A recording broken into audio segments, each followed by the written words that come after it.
안녕하세요. 라오스는 제가 여러 번 영상에서 말씀을 드렸지만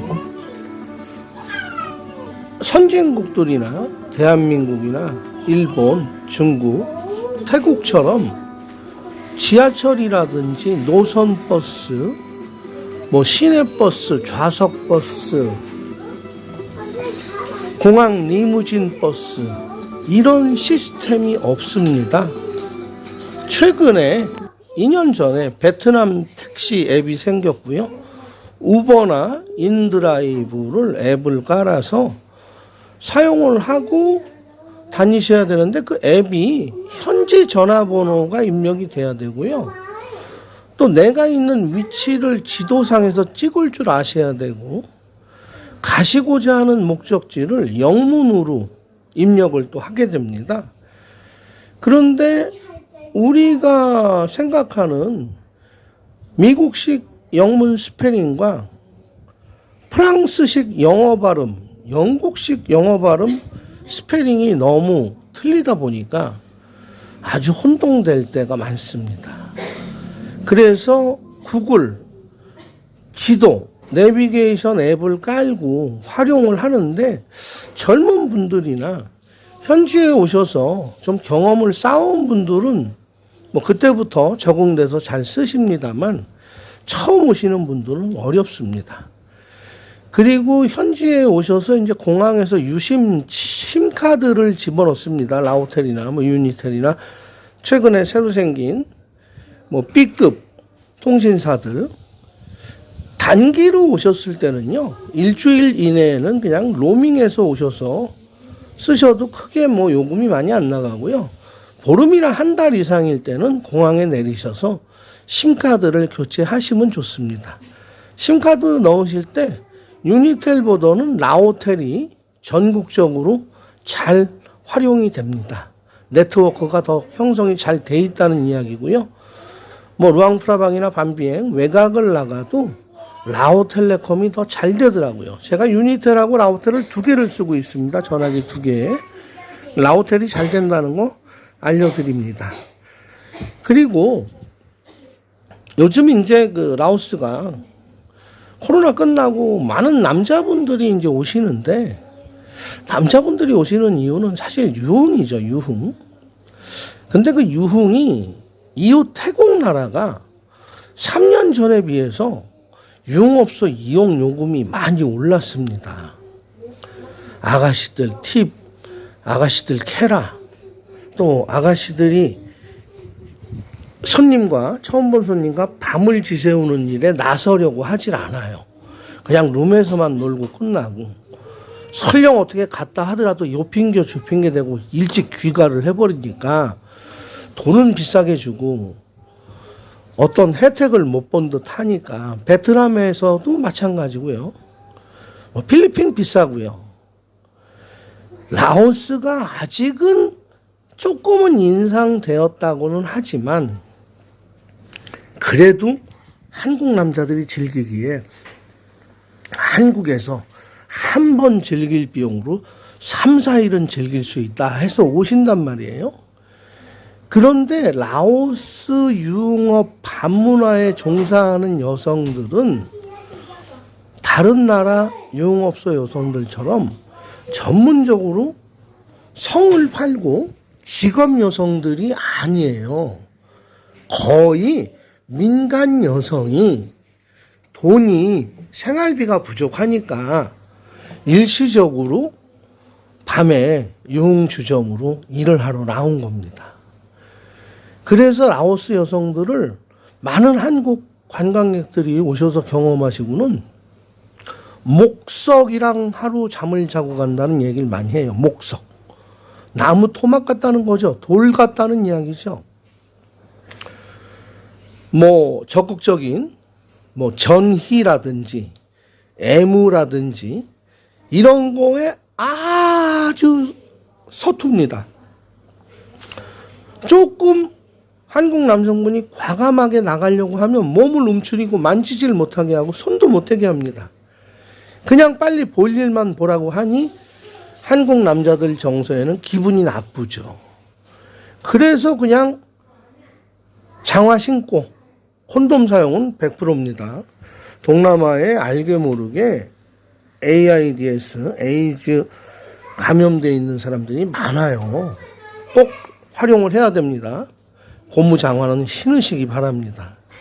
그거 안 신고 했다고 자랑 삼아서 얘기하시는데 나중에 큰일 치르실 수도 있습니다. 그리고 우리나라처럼 여기는 보건증을 뭐 국가에서 보건복지부에서 지자체에서 관리하지 않습니다.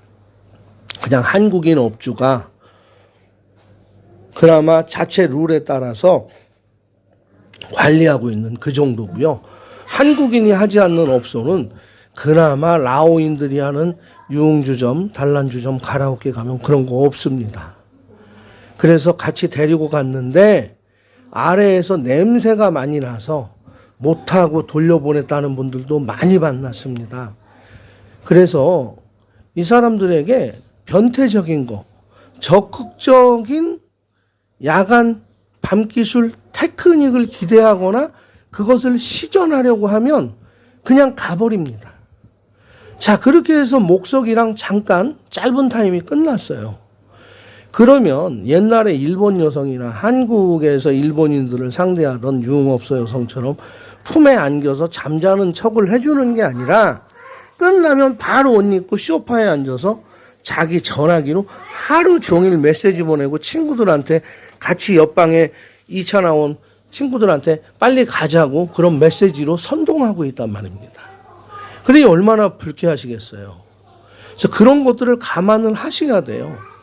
그래서 이제 예약으로 오시는 분들 보면 그런 것까지 업주한테 단단히 부탁을 하죠.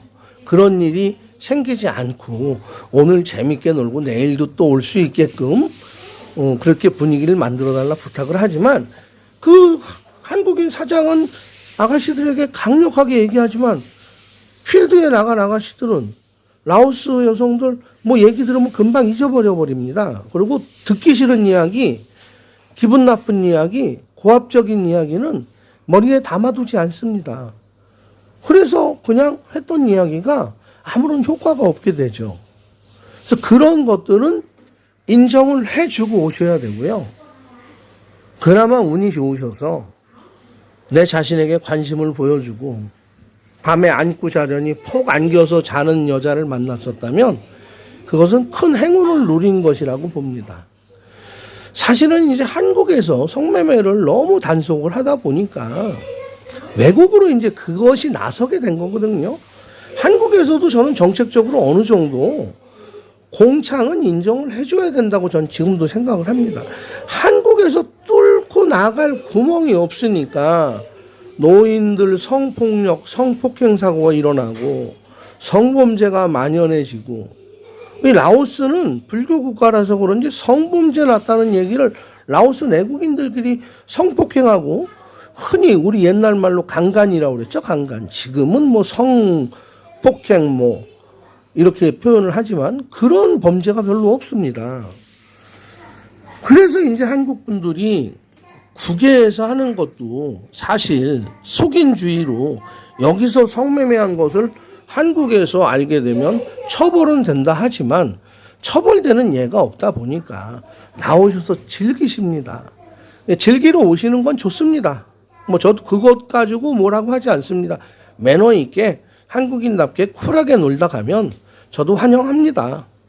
왜 해외 현지에서 저도 여행업을 하면서 그런 것을 안 합니다. 안 됩니다. 라고 이야기할 수는 없는 거죠. 왜? 제 생계에도 그 어느 한 부분 직결이 돼 있는 것이기 때문에 투어 오신 분들은 뭐 어느 정도 밤문화를 가시는 그런 취향이고 그런 패턴이기 때문에 저도 다 그것을 알고 있지만 너무나 큰 기대를 안고 오셔서 내가 한국에서 억눌렸던 성적인 모든 표현을 그 21~22살 자그마하고 키 한 155cm, 158cm 되는 여성들을 상대로 다 풀어버리려고 오시면 실망하는 예가 너무 많아요. 제가 오늘 드리는 이야기는요, 정말 있는 사실 그대로 전달을 해드리는 거예요. 왜? 제 영상을 보신 분들은 그것을 알고 오시니까 그 기준에 맞춰서 행동을 해 주실 것이고 크게 실망하지 않으실 것이고 너무 과도한 행동을 요구하지는 않을 것이란 이야기죠. 그리고 그녀들을 대할 때 알고 대하게 되니까 서로 오히려 좀 편해질 수 있다라는 차원의 반문화 놀이가 됐으면 해서 말씀을 드린 겁니다. 최근에 영상을 보면 라오스가 무슨 한국 남자들의 천국이고 한국 남자들의 로망인 곳이고 한국 남자들이 돈 조금 가지고 오면 황제 투어로 즐기고 황제 투어 라오스 제가 영상에 몇 번 얘기했습니다만 없습니다. 그리고 어떤 분들 오셔서 그래요. 나 하나에 아가씨 2명, 3명 해줄 수 있냐고? 안 됩니다. 라오스 아가씨들 정서상 같은 남성과 친구들끼리라도 같이 옷 벗고 같은 침대에서 어울리는 거, 그것은 저 유럽이나 성이 발달된 베네수엘라 같은 나라 가서나 가능한 거죠. 여기는 그런 거 없습니다. 근데 그런 게 있다고 황제 투어라고 카페에다가 그 다음 카페 네이버 카페에서 황제 투어 하는데 황제 투어에 대한 것은 라오스는 없으니까 그 사람들이 혹하게 만들어서 돈을 받고 유흥을 팔아야 되니까 만든 말이지. 제가 오늘 오후에도 비엔티엔에서 가장 큰 가라오케 하는 동생이랑 통화를 했습니다. 형님, 손님들이 오셔가지고 아가씨들을 그냥 데리고 계속 에코걸로 다니고 싶어 하는데요. 애들이 돈을 따블을 준다 해도 그걸 안 해요. 그리고 비엔티엔 아가씨들을 밤비행 데려가거나 루앙프라방 데려가면 거기 있는 아가씨들하고 또 이 맞지가 않아가지고 싸움이 나는 경우도 있고요. 그 말도 안 통하는데 아가씨들 한두 명 한국 남자들 같이 차 타고 가가지고 먹는 음식도 들리고 대화도 안 되는데 뭐 하고 있겠어요. 그래서 잘 가려고 하지 않아요. 돈을 3배 준데도 안 가요, 형님. 그러니까 그냥 가게에 와서 놀게 해주시고 밤비행 가시면 밤비행 가셔서 거기서 밤비행은 다 시내고 가까운 데니까 거기서 구해보시는 게 나을 것 같습니다라는 얘기를 솔직히 하는 거예요. 이 업주가 그렇게 얘기하는데 가라오케 제일 큰 가라오케 하는 동생이 그렇게 얘기하는데 뭐 라오스 오면은 공항에서 미팅해가지고 아가씨 만나가지고 그 아가씨가 뭐 가시는 날까지 3박 5일 동안 4박 6일 동안 케어해드리고 뭐 세탁물 빨래해주고 양말 빨래해주고 뭐 딱 붙어가지고 가시는 날까지 완전히 무슨 기생 하나 품고 다니듯이 해줍니다라는 것은요 라오스에선 없는 얘기입니다. 기대하지 마십시오. 혹시 만약에 이따 손치를 하면 하루에 돈 엄청나게 많이 달라고 할 겁니다. 그러면서 그 침대에서 어울리는 외 시간에는 자기 할 일만 하려고 할 겁니다. 무슨 양말을 빨아주고 무슨 팬티를 빨아주고 옷을 데려주고 밥을 해주고 반찬을 해다 줍니까? 아이고 아닙니다. 그러니까 그런 생각은 절대 하시지 마시고요. 그냥 가볍게 이 사람들 조금은 세련되지 않고 교태를 부리지 않지만 순박한 맛에 어울려 본다라는 생각 갖고 오시면 실망할 거 없습니다. 오늘 정말 솔직한 얘기 드린 겁니다. 예. 혹시라도 우리 교민분들 이야기 듣고 계셔서 이거 아니다 싶으면 댓글 달아주셔도 됩니다. 아마 교민분들은 다 인정하실 겁니다. 이 사실을. 구독, 좋아요, 알림 설정, 댓글은 제가 더 솔직한 이야기를 하면서 우리 라미와 세 식구가 라오스에서 떳떳하게 한국으로 철수하지 않고 살아가는 데 큰 힘이 됩니다. 고맙습니다.